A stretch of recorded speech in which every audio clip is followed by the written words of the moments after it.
नमस्कार दोस्तों, मेरा नाम विजय है और आप सभी लोगों का ई पाठशाला के चैनल में बहुत बहुत स्वागत है। दोस्तों, आज हम एम के गांधी यानी कि मोहनदास करमचंद गांधी के ऊपर ये स्पेशल सेशन लेके आए हैं आप सभी लोगों के लिए। इस सेशन में हम बात करने वाले हैं किस तरीके से एक ऐसा व्यक्ति जिसने हमारे को आज़ाद कराया। आप सभी लोगों ने सुना होगा कि दे दी हमें आज़ादी बिना खड़क बिना ढाल, ओ साबरमती के संत तूने क्या कर दिया कमाल। इवन इस पे एल्बर्ट आइंस्टाइन स्पेशल ये चीज़ कोट करके गए थे कि आने वाली जनरेशन इस चीज़ को कभी नहीं भुला पाएगी कि इस धरती पे एक ऐसा हार्ड मास का व्यक्ति पैदा हुआ था जिसने भारत देश को उस आज़ादी का स्वाद चखने में मदद कराया जो कभी भारत सोच भी नहीं सकता था। तो ऐसे ही महान पुरुष जिन्होंने हमारे देश में एक अहम रोल निभाया, उनके बारे में इस वीडियो के अंदर डिस्कस किया जाएगा और आपको बताया जाएगा कि आज़ादी के इतने सालों बाद भी क्यों आज की डेट में गांधी को बहुत सारे लोग हेट करते हैं। वैसे तो बहुत सारे इंसिडेंट हैं जिसमें गांधी के बारे में बताया जाता है कि गांधी जी ऐसे ऐसे केसेस में थे और ऐसे ऐसे केसेस में थे। आपको यूट्यूब पर बहुत सारी वीडियोस मिल जाएंगी और मेरा इस वीडियो को बनाने का मेन मकसद उनकी पब्लिक लाइफ को या उनके पर्सनल लाइफ को किसी भी प्रकार का ठेस पहुंचाना नहीं है, बट मैं सिर्फ इनमें से कुछ ऐसे इंसिडेंट्स को उठाऊंगा जो महात्मा गांधी जी ने पब्लिक में कोट करते वक्त बोले थे। उन्होंने बोला था कि किस तरीके से वो स्टेटमेंट उनकी एक फिजिकलिटी, एक मेंटालिटी को दिखाने की कोशिश करता है जो समाज में लोगों को किताबों के अंदर, कई सालों से फिल्मों के अंदर और बहुत जगह न जाने क्या क्या करके महात्मा गांधी को प्रोटेक्ट करा गया है। बट असल में इसके पीछे का काला सच क्या है, इसके पीछे की कुछ ऐसी स्टोरीज है जो बहुत ज़्यादा अनसुलझी है। दैट इज़ वाई आज की डेट में Mahatma Gandhi he was never a Mahatma by B R Ambedkar है। क्यों बी आर अम्बेडकर इनको कभी महात्मा नहीं बोलना चाहते थे? तो आइए स्टार्ट करते हैं। तो मैंने इस वीडियो के अंदर बहुत सारे ओपिनियन नहीं रखे हैं, वैसे रैंडमली बहुत सारे आपको यूट्यूब पे बहुत सारे मिल जाएंगे, विकीपीडिया पे बहुत सारे पढ़ने के लिए मिल जाएंगे, लेकिन मैंने कुछ ऐसे मोमेंट को उठाने की कोशिश करी है जिसके अकॉर्डिंग आप गांधी जी की मंशा को समझ सकते हैं कि वो क्या थी। गांधी जी की फ्रेज के दो हिस्से हैं, जिनमें से एक हिस्सा वो था जब गांधी जी ने अर्ली टाइम पे अपनी वकालत को कंप्लीट करके इंडिया में रहे एंड देन फाइनली कुछ कारणवश वो अफ्रीका जाते हैं। तो एक तो उनकी लाइफ जब वो अफ्रीका के अंदर थे तो उन्होंने किस तरीके से रेडिकल पूरी तरीके से सेग्रेशन के ऊपर बात करी, रेसिज्म के ऊपर बात करी, and then after when he came to India, उसके बाद इंडिया के अंदर उनका बिहेवियर कैसा रहा, किस तरीके से उन्होंने हिंदुओं के प्रति अपनी मंशा दिखाने की कोशिश करी और किस तरीके से यहाँ पे फिर फाइनली उनके खुद के लीडरों ने पूरी तरीके से महात्मा गांधी को उस लेवल का, उस उच्च दर्जे का नहीं समझा जैसा आज की डेट में कांग्रेस या बीजेपी सरकार या हमारा देश उन्हें पोर्ट्रेट करने की कोशिश करता है। तो आइए समझते हैं और देखते हैं। तो वैसे तो सभी लोगों को एम के गांधी जी के बारे में बहुत अच्छे तरीके से पता है कि पोरबंदर में पैदा हुए हैं, गुजरात में पैदा हुए हैं, माता का नाम ये है, फादर का नाम ये है, बच्चे इतने हैं, पत्नियाँ ये हैं, वगैरह वगैरह। बट इस टॉपिक के ऊपर मैं बात नहीं करूँगा because this is not the video of specially for the biography.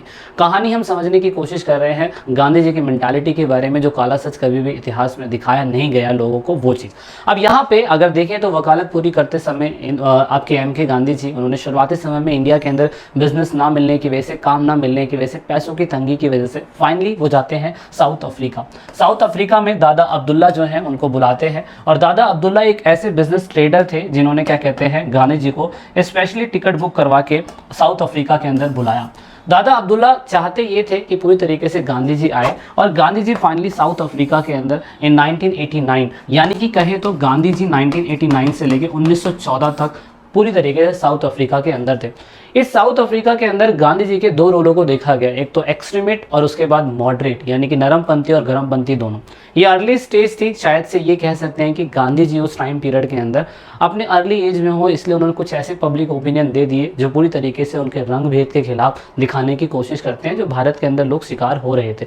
तो हाल फिलहाल पैसों की तंगी की वजह से गांधी जी दादा अब्दुल्ला की जो वेल्दी इंडियन ट्रेडर्स है उनकी मदद करने के लिए वो पहुंच जाते हैं साउथ अफ्रीका। अब साउथ अफ्रीका जब गांधी जी पहुंचते हैं, जब साउथ अफ्रीका गांधी जी पहुंचते हैं तो यहाँ पे साउथ अफ्रीका में उनके तीन व्यू ऐसे देखे जाते हैं अफ्रीकन्स लोगों के प्रति, जो उनके रेसिज्म के बारे में है ना, उनके रेसिस्ट होने का, यानी कि रंगभेद होने का, एक नस्लीय मैं कह सकता हूँ भेदभाव होने का जीता जागता एग्जाम्पल दिखाता है। कुछ ऐसे तीन केसेस है जिसमें उन्होंने दिखाया कि पूरी तरीके से एक तो अफ्रीकन कैसे लो कैटेगरी के हैं, इवन उन्होंने जुलूस करके स्पेशली वहाँ पे एक कम्युनिटी होती थी, क्लेन होती थी, उसमें किस तरीके से इन आदिवासी को बर्बर और साथ साथ में ये दिखाने की कोशिश करी कितने ज़्यादा वो क्या कहते हैं ख़राब है। इवन वहाँ के इंडिजिनस पीपल को इन्होंने पूरी तरीके से यूजलेस बताया। अब वो किस तरीके से इनकी मंशा को दिखाता है, एक एक करके उसे समझने की कोशिश करते हैं।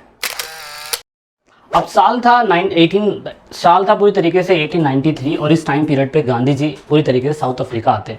साउथ अफ्रीका में आने का मेन मकसद यही था कि पूरी तरीके से उस टाइम पे साउथ अफ्रीका के अंदर यूरोपियंस और इंडियंस के बीच में ट्रेड के अधिकार को लेके पूरी तरीके से गांधी जी उनकी वकालत करें या उनकी मदद करें, क्योंकि गांधी जी की अर्ली एज थी। इसीलिए उस टाइम पीरियड के अंदर मैं कह सकता हूँ कि गांधी जी ने एक कॉन्स्टिट्यूशन दैट मीन्स पुटअप करा ताकि वो एक नेटल इंडियन कांग्रेस बना सके। यहाँ पूरी तरीके से यहाँ पे जो भारतीय लोग साउथ अफ्रीका के अंदर व्यापार कर रहे थे उस टाइम पीरियड पे एम के गांधी जी ने वहाँ पे उनकी मदद करी। अब यहाँ पे जब मदद करी तो पूरी तरीके से वो चाहते थे कि इंडियन ट्रेडर्स को पूरी तरीके से व्यापार के अंदर यूरोपियन के मुकाबले में बराबरी का मौका मिल सके। अब जब बराबरी के मौके की बात आई तो बराबरी के मौके के लिए यहाँ पर उन्होंने उनके सिविल राइट्स की भी बात करनी चालू कर दी। अब यहाँ पे fight for the civil rights but only for the Indians living in the South Africa. अब यहाँ पे साउथ अफ्रीका के अंदर उस टाइम पीरियड के अंदर अगर आप देखें तो गांधी जी की यहाँ से आइडियोलॉजी का हमें समझ में आता है कि जब वो साउथ अफ्रीका गए तो उस टाइम पीरियड में उन्होंने बताया कि पूरे समाज के अंदर सिर्फ और सिर्फ दो टाइप के लोग ही रहते थे, एक वाइट्स थे और दूसरे ब्लैक्स थे। ब्लैक्स यानी कि बोले तो यहाँ पे साउथ अफ्रीका के लोगों की और इंडियंस के लोगों की बात हो रही है। लेकिन गांधी जी ने इस चीज़ के ऊपर बताया कि उस टाइम पीरियड पर ब्लैक्स के अंदर इंडियंस और साथ में वहाँ के नेटिव अफ्रीकन जो लोग थे वो रहा करते थे। अब यहाँ पे जो नेटिव इंडियन नहीं थे बट इंडियंस वो लोग होते थे जो व्यापार के माध्यम से वहाँ जाके बस गए होंगे, लेकिन कुछ नेटिव अफ्रीकन जो वहाँ के मेन बाशिंदे थे वो वहीं पे रहते होंगे। लेकिन यहाँ पर गांधी जी ने इस चीज़ को कोट करते हुए बताया कि कहीं ना कहीं समाज के अंदर अगर आप देखें ये उनका कोट है, ये बताने की कोशिश कर रहा है कि हमारा एक निरंतर संघर्ष जो यूरोपियन लोगों द्वारा हम पर थोपने की मांग की गई है, जो हमें कच्चे काफिर के स्तर तक नीचे दिखाना चाहते हैं, जिसका व्यवसाय शिकार है और जिनकी एकमात्र महत्वाकांक्षा एक पत्नी को खरीदने के लिए निश्चित संख्या में मवेशियों को इकट्ठा करना है, के साथ फिर आलस्य और नग्नता से अपना जीवन व्यतीत करना है। सिंपल सा ये स्टेटमेंट उनको ये दिखाने की कोशिश करता है कि किस तरीके से वहाँ के नेटिव जो लोग हैं, नेटिव अफ्रीकन जो लोग हैं, उनका काम सिर्फ और सिर्फ भेड़ बकरियों को पालना, इकट्ठा करना है और सिर्फ वो पत्नियों को खरीदना जानते हैं। लेकिन यहाँ पर हम इंडियंस लोग अपने अधिकार के लिए अफ्रीका में लड़ रहे हैं। इस तरीके से समाज के अंदर गांधी जी ने कहा कि किस तरीके से ये जो नेटिव अफ्रीकन लोग हैं ये समाज में इंडियन जो वहाँ के रहने वाले लोग हैं उनके तबके के नहीं हैं। तो इस तरीके से गांधी जी ने समझाने की कोशिश करी उस टाइम पीरियड के अंदर कि किस तरीके से जो इंडियंस और नेटिव अफ्रीकन पीपल है उसमें कहीं ना कहीं बहुत अंतर है, क्योंकि नेटिव अफ्रीकन पीपल का काम सिर्फ और सिर्फ मवेशी इकट्ठा करना, शिकार करना, हंटिंग करना, चीज़ों को कलेक्ट करना, यही चीज़ें देखने को मिलता है। दैट इज़ वाई यहाँ पे ये लोग इंडियंस लोग जो वहाँ के इंडियन बाशिंदे हैं जिनको ट्रेड करने का अधिकार है, तो अगर समाज के अंदर देखा जाए तो समाज के अंदर ये इंडियंस इन नेटिव अफ्रीकन लोगों से बहुत बड़े अपर लेवल पे आते हैं। तो इस तरीके से उन्होंने बताया कि गांधी जी ने बताया कि 3 टायर सिस्टम होना चाहिए समाज के अंदर, और ये रेडिकल सेग्रेशन की तरफ दिखाने की कोशिश करता है। जहां इंडिया में एक तरफ गांधी जी ने कहा कि समाज में हरिजन लोगों को बराबरी मिलनी चाहिए, इवन उन्होंने अपने ग्रुप में भी ये तब बोल दिया था कि अगर किसी लड़की की भी शादी होती है तो हरिजन लड़के को ढूंढे। और यहाँ पे समाज में गांधी जी पूरी तरीके से ये दिखाने की कोशिश कर रहे हैं कि नेटिव अफ्रीकन जो लोग हैं वो इंडियन के मुकाबले में बहुत छोटे या निचले दर्जे पे आते हैं। इसलिए समाज के अंदर उन्होंने कहा कि कहीं ना कहीं समाज को 2 स्तरों में नहीं 3 स्तरों में डिवाइड करने की जरूरत है। एक स्तर वो जहाँ पे व्हाइट्स लोग रहते हैं, एक स्तर वो जहाँ पे नेटिव्स क्या कहते हैं अफ्रीकन जो सबसे निचले स्तर पे आएंगे, और फिर वहाँ पे इंडियन ट्रेडर्स यानी कि वो लोग जहाँ पे गांधी जी उनकी मदद करने के लिए गए थे। तो ये चीज़ किसी को नहीं पता है, ये चीज़ लोगों को नहीं पता है कि यहाँ पे गांधी जी की मंशा भी इस लेवल की रही थी। लेकिन यहाँ पे समाज के अंदर सिंपल सा बात ये था कि समाज के अंदर पूरी तरीके से गांधी जी को उस टाइम पीरियड के अंदर इन बातों को अप्रूवल ना मिलने की वजह से समाज में 2 ही कैटेगरी के लोग ही रह पाए थे, एक वो इंडियंस और एक वो अफ्रीकन्स। और यहाँ पर ब्लैक कैटेगरी के अंदर दोनों लोग ही आते थे, और इंडिया के अंदर भी हमें यही चीज़ देखने को मिलती थी। अब गांधी जी यही नहीं रुकते हैं, गांधी जी अब धीरे धीरे करके समाज के अंदर और चीज़ों को समझ रहे थे, और धीरे धीरे करके उनकी इंसान की चेतनाएं और इंसान की समझ बढ़ने लग जाती है। तो यहाँ पर अब गांधी जी ने पूरी तरीके से अब उन ग्रुप्स को, उन ट्राइबल्स ग्रुप को, उन घुमंतु ग्रुप्स के ऊपर भी टारगेट करने लग गए। क्योंकि अर्ली टाइम पीरियड पर अगर देखा जाए तो उस टाइम पीरियड के अंदर गांधी जी की जिस टाइम पीरियड के अंदर अगर आपको पता हो तो बहुत एंशिएंट टाइम पीरियड के अंदर अंग्रेजों ने बहुत जगह से इंडेंजर्ड लेबर को एक प्लेस से दूसरे प्लेस पर मंगवाते थे। तो यहाँ पर उन्होंने ये बताने की कोशिश करी। अगर आपको पता हो तो ब्रिटिशर्स टाइम पीरियड के अंदर मॉरिशस, कैरेबियन द्वीप और साथ में क्या कहते हैं आपका फिजी एंड दक्षिण अफ्रीका, इधर के इलाकों के अंदर अंग्रेज उत्तर प्रदेश, बिहार, पंजाब, असम ऐसी जगहों के अंदर से इंडेंजर्ड लेबर को गिरमिटिया कानून के तहत दूसरे देशों में ले जाया करते थे। इसमें से साउथ अफ्रीका भी एक एग्जाम्पल है। अब जब ये लोग साउथ अफ्रीका के अंदर एज आ क्या कहते हैं इंडेंजर्ड लेबर के तहत यानी कि गिरमिटिया कानून के तहत लाए गए थे, तो उस टाइम पीरियड के अंदर उनकी व्यवस्था भी सेम ऐसी ही हो चुकी थी। यहाँ पर गांधी जी ने अपना स्टेटमेंट कोड करते हुए ये बताने की कोशिश करी कि किस तरीके से भारत की कानून की किताब के अंदर ये दिखाने की कोशिश करा गया है, भारत को एशिया की आदिवासी या अर्ध बर्बर जाति से संबंधित बताती है, जबकि वास्तव में दक्षिण अफ्रीका में आदिवासियों से संबंधित शायद ही कोई भारतीय हो और असम के संथाल दक्षिणी अफ्रीका में उतने ही बेकार होंगे जितने कि उस देश के मूल निवासी। यानी कहने का मतलब यही बताने की कोशिश करेगी गिरमिटिया कानून के तहत जब असम के कुछ संथालों को एज आ इंडेंजर्ड लेबर कानून के तहत दक्षिण अफ्रीका में लाया गया था, तो वहाँ पे उनकी व्यवस्था बहुत बेकार थी, बहुत बर्बर थी, उनसे बंधुआ मजदूरी के रूप में काम करवाया जाता था। और सेम यही चीज़ कोट करते हुए गांधी जी ने ये बताया कि असम के संथालों की वहाँ पे उतनी ही खराब स्थिति है जितनी वहाँ पर वहाँ के नेटिव्स लोगों की, यानी कि वहाँ के मूल निवासियों की, यानी कि साउथ अफ्रीका के इंडेंजर्ड लेबर तो थे ही थे, बट साउथ अफ्रीका के इंडिजिनस पीपल। यानी कि यहाँ से गांधी जी के एंटी ब्लैक और एंटी इंडिजिनस राय के बारे में हमें समझ में आता है कि किस तरीके से गांधी जी ने पूरी तरीके से अपने इंडिया के संथालों को और साथ में इंडिजिनस अफ्रीकन लोगों को बर्बर और यूजलेस कहा। और ये कहा कि उस टाइम पीरियड के अंदर ये लोग कभी भी इंडियंस का मुकाबला नहीं कर सकते। लेकिन आपको पता होगा कि संथाल ये वही लोग हैं जिन लोगों ने हमारी धरती को उस टाइम पीरियड के बंगाल, असम के हिस्सों को कितना ज़्यादा एग्रीकल्चर और फर्टिलाइज करके दिया था। तो यहाँ से गांधी जी का ये कोट उनकी एक फिजिकलिटी, एक मेंटालिटी को दर्शाने की कोशिश करता है, किस तरीके से समाज के अंदर वो बराबरी की बात करते थे, लेकिन यहाँ खुद उनके स्टेटमेंट से लोगों को ये नज़र आता है कि यहाँ पे कभी भी गांधी जी ने पूरी तरीके से इसका फेवर नहीं करा। अब साउथ अफ्रीका के अंदर फाइनली एक ऐसा मोमेंट होता है जहाँ पे पूरी तरीके से गांधी जी की एक आइडियोलॉजी को दिखाने की कोशिश करी जाती है कि किस तरीके से पूरी तरीके से वो नेटिव अफ्रीकन के खिलाफ थे।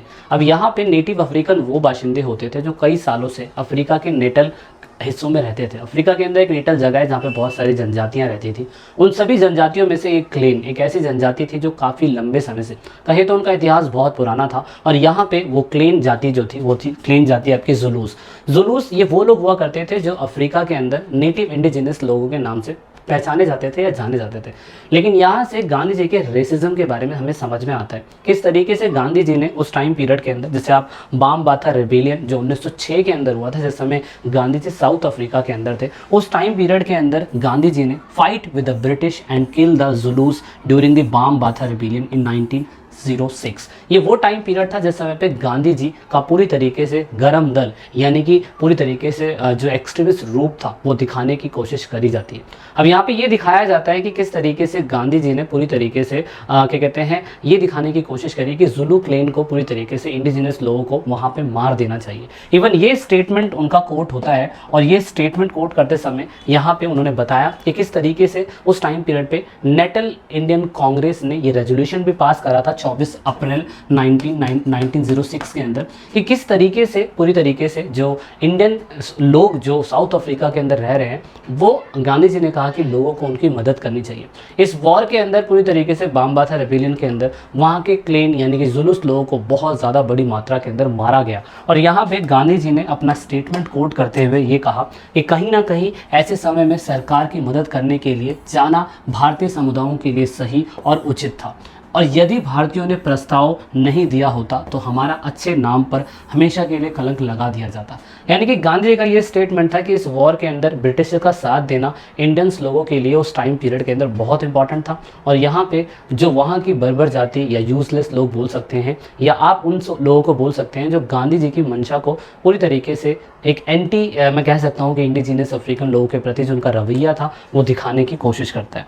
अब यहाँ पे कहीं ना कहीं गांधी जी ने क्या क्या कहते हैं इंडियन ट्रूप्स लोगों को बताया कि कहीं ना कहीं हमें उन लोगों की मदद करनी चाहिए जो ब्रिटिशर्स वॉर में लड़ रहे हैं। इंडियन ओपिनियन की रिपोर्ट बताती है कि गांधी जी ने 1906 के अंदर ये स्टेटमेंट देने के लिए भी कह दिया कि अगर सरकार को अपने रिजर्व फोर्स का इस्तेमाल करना है और लगता है कि उनके रिजर्व फोर्स का इस्तेमाल नहीं करना चाहिए, तो वो पूरी तरीके से इंडियंस लोगों को आर्मी और ट्रेनिंग दे सकते हैं, जिसकी वजह से क्या कहते हैं वो उनकी वॉर के अंदर मदद करेंगे। अब वॉर के अंदर मदद करेंगे तो यहाँ पे कहीं ना कहीं गांधी जी, अब ये देख सकते हो कि वहाँ पे गांधी जी पहली बार वॉर के अंदर अपने खुद 21 सिपाहियों के साथ जाते हैं और यहाँ पे उनको सार्जेंट मेजर की उपाधि मिलती है।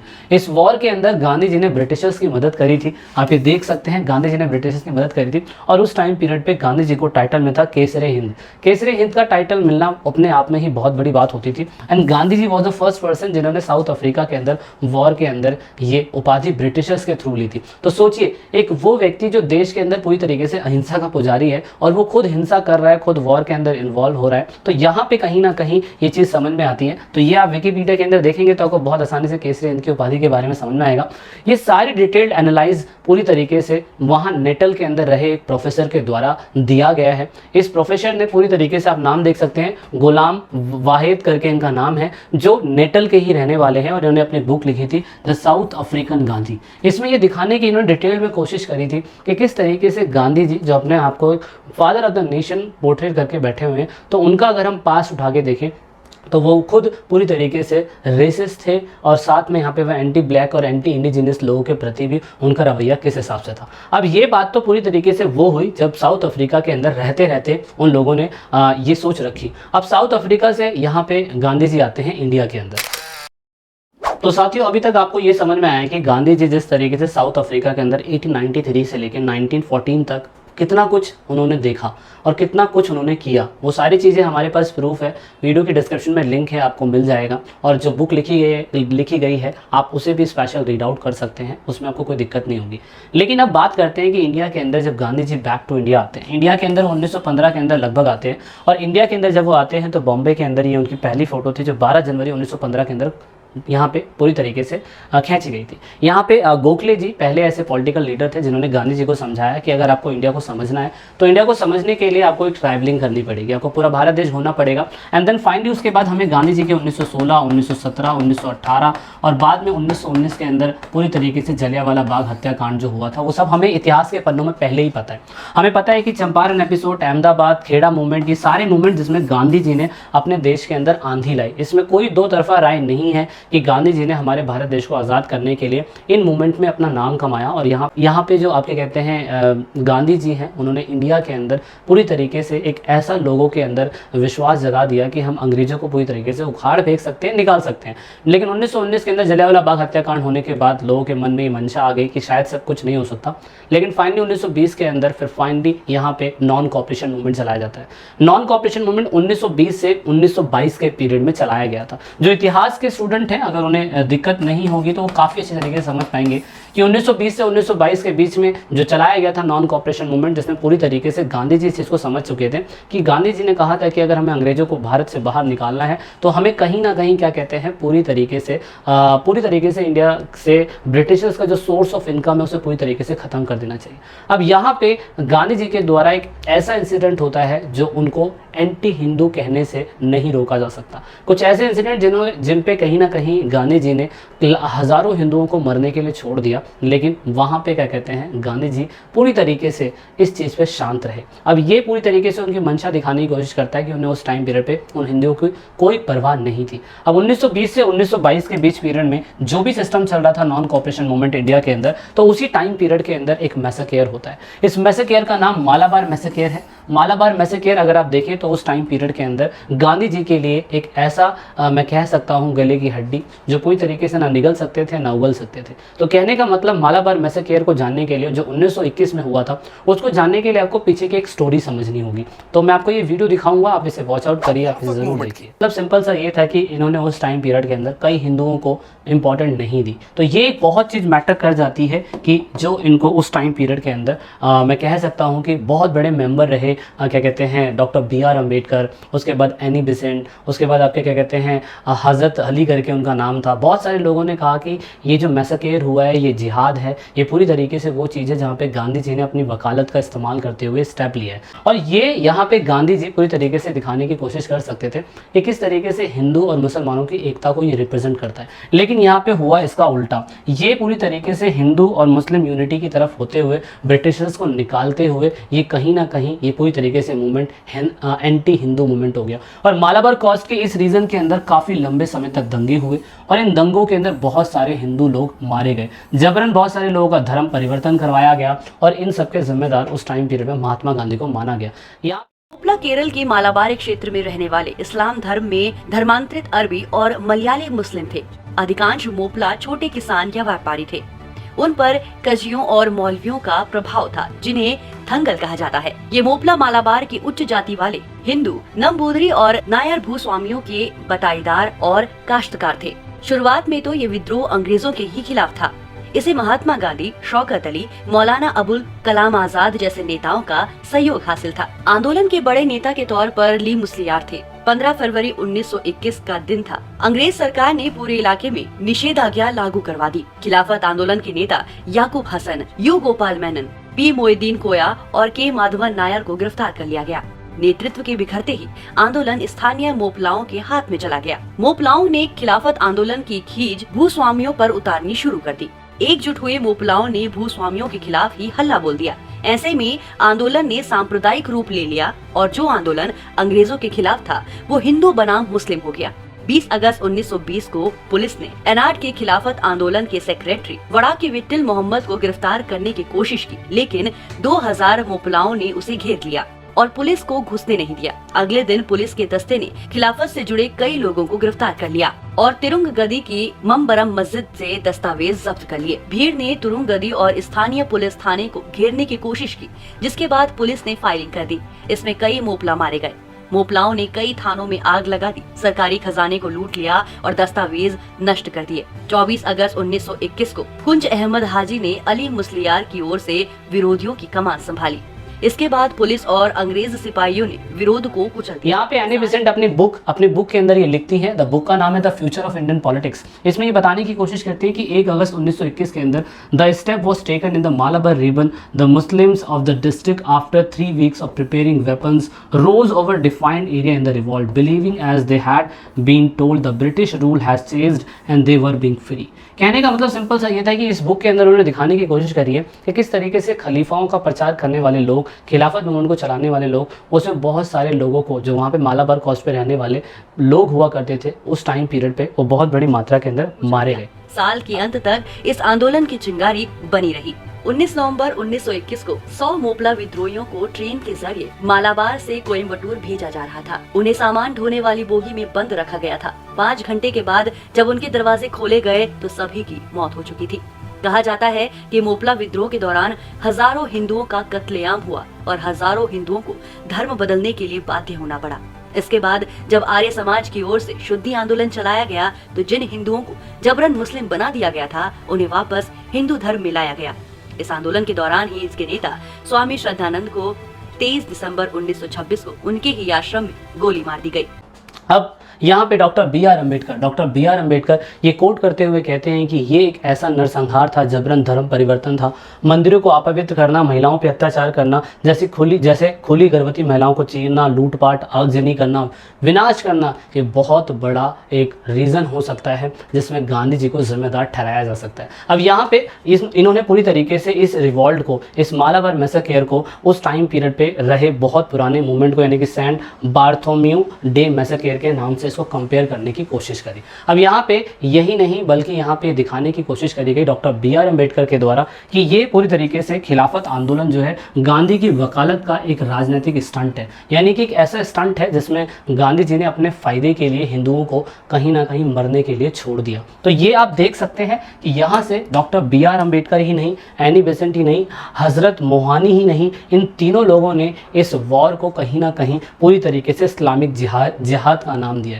इस इस्लामिक जिहाद के अंदर पूरी तरीके से हिंदुओं को बहुत बड़ी मात्रा के अंदर मारा गया। तो ये कहीं ना कहीं गांधी जी के लिए एक बहुत ऐसा काला सच हो सकता है जो लोगों को नहीं पता। अब गांधी जी यहीं नहीं रुके। गांधी जी 1947 के पार्टीशन की अगर बात करें तो एवरीवन नोज दैट कि उस टाइम पीरियड के अंदर 14 और 15 अगस्त की रात को भारत देश आज़ाद हुआ था। हमने क्या कुछ नहीं झेला था। हमने उस पार्टीशन के टाइम पीरियड के अंदर बहुत सारे धार्मिक विभाजन देखने को मिले। पाकिस्तान दो हिस्सों में बढ़ गया और बहुत से क्षेत्रों के अंदर क्या कहते हैं जो माइनॉरिटीज़ ग्रुप के लोग थे उनको बहुत सारी समस्याओं का सामना करना पड़ा, और ये सब हमने बहुत सारी मूवियों के अंदर भी देखा है। लेकिन अगर आप नोटिस करें कि ये चीज़ कहीं ना कहीं यहाँ पे इतने लाखों हिंदू मारे गए जिसका रिकॉर्ड्स आज तक हमारे पास नहीं है। पर गांधी जी का एक स्टेटमेंट हमारे पास है जिसमें गांधी जी ने हिंदुओं की शहादत के प्रति कुछ ऐसा लिखा जिसमें बताया कि हिंदुओं को अपने दिल में मुसलमानों के खिलाफ गुस्सा नहीं करना चाहिए, भले ही मुसलमान उन्हें नष्ट करना चाहते हों। अगर मुसलमान सभी लोगों को मारना चाहते हैं तो भी हमें बहादुरी से मौत का सामना करना चाहिए।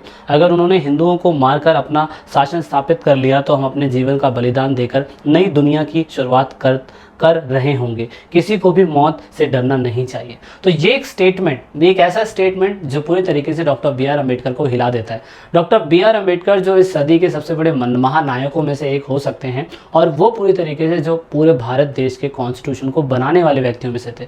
उन्होंने पूरी तरीके से गांधी जी की इस आइडियोलॉजी की तरफ ये बताने की कोशिश करी जो उन्होंने उस टाइम पीरियड के अंदर शहादत अपने पत्र के अंदर लिखा था। उन्होंने इस टाइम पीरियड के अंदर पूरी तरीके से स्टेटमेंट दे दिया जो बीबीसी की रिपोर्ट के अंदर पूरी तरीके से है। बीबीसी की इंटरव्यू की वीडियो के अंदर गांधी जी को पूरी तरीके से यहाँ पे महात्मा गांधी जी को पूरी तरीके से डॉक्टर बी आर अम्बेडकर ने कहा कि आई रिफ्यूज़ टू कॉल हिम महात्मा। मैं उन्हें रिफ्यूज़ करता हूँ, मैं उन्हें नहीं बोलूँगा कभी महात्मा। मैं आपको ये क्लिप दिखाता हूँ, आप ये देखिएगा कि किस तरीके से गांधी जी जो देश के फादर ऑफ द नेशन कहलाए जाते हैं, कई सालों से हम लोग इनको 2 अक्टूबर के दिन याद करते हैं, लेकिन इतिहास के कुछ ऐसे पन्ने हैं जो कहीं ना कहीं लोगों को इनके बारे में नहीं पता होता है। तो आप ये वीडियो देखिए, आपको समझ में आएगा।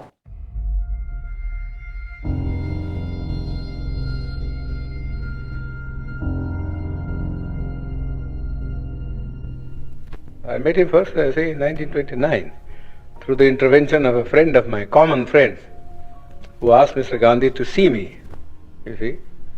And so Mr. Gandhi wrote to me, saying that he would like to see me.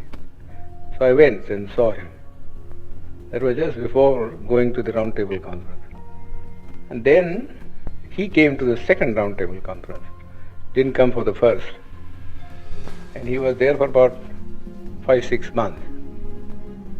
And there, of course, I met him also and faced him also, you see.